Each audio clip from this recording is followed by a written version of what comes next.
Hello guys, तो आ गया हूँ एक और नई वीडियो के साथ तो इस चैनल पे वापस से। और इस वीडियो में हम बात करेंगे स्पाइडरमैन अक्रॉस द स्पाइडरवर्स के स्पॉइलर फ्री रिव्यू के बारे में। तो क्या रिव्यू दूँ? एक नंबर मूवी है। अगर ये सुनने आए तो चले जाओ अभी देखने, एक नंबर मूवी है, गुड, ठीक है।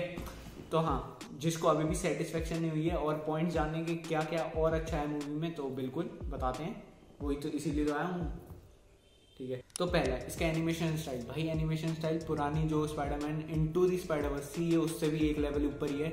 और ऑस्कर पिछली वाली मूवी को मिला था, तो सोच लो कि कितनी बढ़िया होगी। और इसमें जैसे कि अगर कोई कैरेक्टर लड़ाई कर रहा है तो उसके करते हुए कोई साउंड आ रहा है, अगर कैरेक्टर दे रहा है तो वो भी लिखा हुआ आता है, जो कि एक नंबर लगता है। ये पूरे कॉमिक्स के पैनल ऐसा लगता है कि तुम्हारी स्क्रीन के सामने आ गए हैं, जो कि बहुत बढ़िया लगता है अपने ऊपर। दूसरा इसके कलर्स भाई जो एनिमेशन है उसमें चार चांद लगा देते हैं और डिफ्रेंशिएट भी करने में वही हेल्प करते हैं।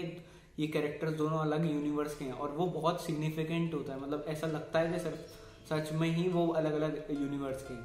कलर्स का मेन सिग्निफिकेंस इसमें जो है, जैसे कि अगर कोई कैरेक्टर नेगेटिव है या वो उस time at the moment negative सोच रहा है, तो उसके कलर्स को उसकी सिचुएशन के हिसाब से ही रखा गया है बैकग्राउंड के।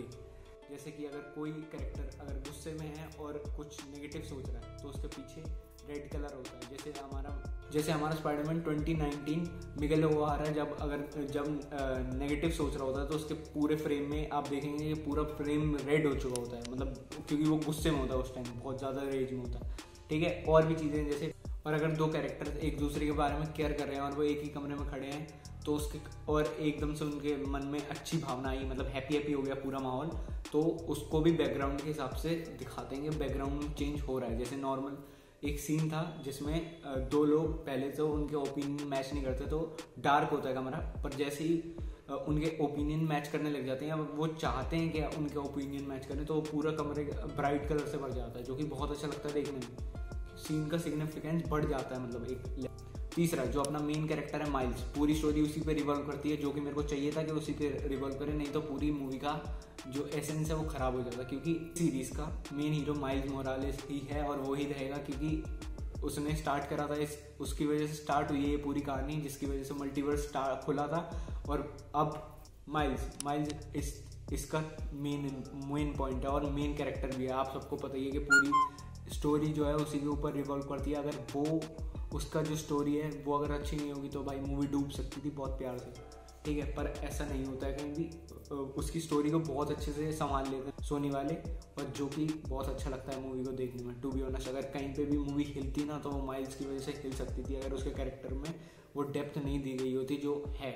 और एक दो चीज़ें मेरे को पर्सनली अच्छी लगी, जैसे कि अगर किसी भी स्पाइडरमैन के बारे में वो बता रहे होते हैं, क्योंकि इतने सारे स्पाइडरमैन हैं, तो उन्होंने कुछ स्पाइडरमैन को यूज़ किया है, मतलब दिखाया है उनके बारे में और उनके ओरिजिन को बताया कि वो यहाँ कैसे हैं और क्यों हैं। जैसे, और जब वो उनका इंट्रो देते हैं ना, तो उसकी जो पहली कॉमिक्स या जिस भी कॉमिक्स में वो सीक्वेंस जिस कॉमिक्स का बता रहे होते हैं उसका वो कवर पेज दिखाते हैं, जो कि बहुत अच्छा लगता है देखने में, मतलब टू बी ऑनेस्ट। और इसके चौथा पॉइंट है मेन, जो कि सबको पसंद आएगा, साइड कैरेक्टर। भाई साइड कैरेक्टर्स पे भी इंपॉर्टेंस दी गई है, मतलब उतना तो नहीं कहूँगा जितना माइल्स को दी गई है, नहीं तो वो मूवी फिर मज़े नहीं आता उतना, पर साइड कैरेक्टर्स को भी जितनी वो इम्पोर्टेंस डिजर्व करते थे उतनी दी गई है। जैसे कि अगर विलन को सेटअप करना हो उसको भी अच्छे से सेटअप किया गया है और बताया गया है कि वो क्यों है और किस लिए है और वो क्या कर सकता है। कुछ मेन सीन्स तो शायद से मार्वल वालों ने खुद ही खराब कर दिए हैं। पांचवा point, full of fan reference दिया गया है, मतलब अगर आपने स्पाइडरमैन का सारा A to Z चार्ट रखा है, मतलब अगर आपने मूवीज भी देख रखी तो आपको फील तो मिलने वाली है। कोई भी मूवीज कह रहा हूँ मैं, सिर्फ ये नहीं कह रहा कि स्पाइडरवर्स इनटू द स्पाइडरवर्स देख, अगर कोई भी मूवी देख रखी है तो आपको मज़ा आने वाला है डेफिनेटली, तो चेकआउट करना, मज़ा आएगा, पक्का आएगा। उसमें कुछ सीन हैं स्पॉइलर हो जाएगा, पर तब भी बता देता हूँ सिर्फ एक बात कि इतना बड़ा नहीं है, चिंता मत करो। जो कुछ सीन हैं वो शायद से आपने देखे हुए हैं और वो इनटू द स्पाइडरवर्स के हैं, आप समझ जाओ कहाँ जा रही बातचीत, ठीक है।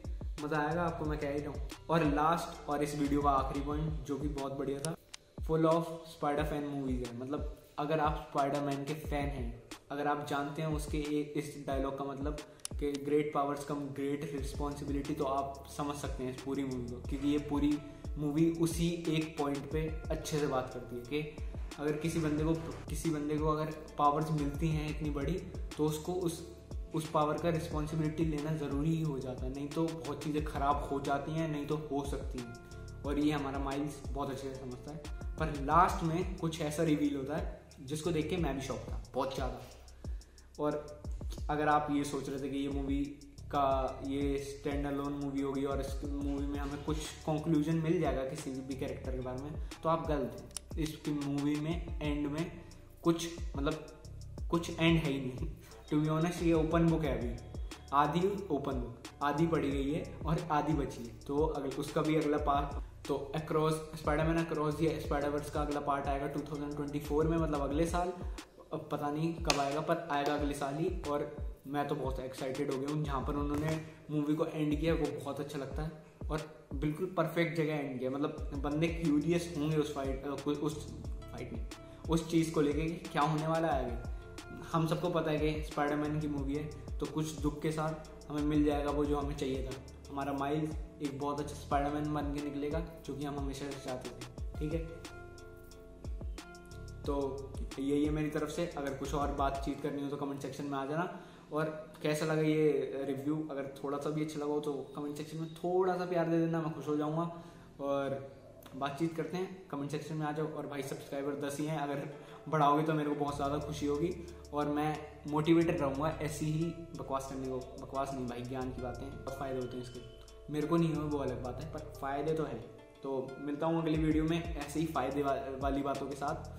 और टाटा बाय बाय। अगले वीडियो में शायद से असुर का रिव्यू करूँगा, नहीं तो फ्लैश की वीडियो पेंडिंग है, मेरे को पता है। अगर देखनी है तो थोड़ा सा प्यार दिखा दो। और कमेंट सेक्शन में एक बंदा भी फ्लैश लिख देगा ना, तो उसकी कॉमिक बुक जो मैंने कहा था प्रॉमिस, वो मैं पूरी ले आऊँगा। ठीक है, टाटा बाय बाय।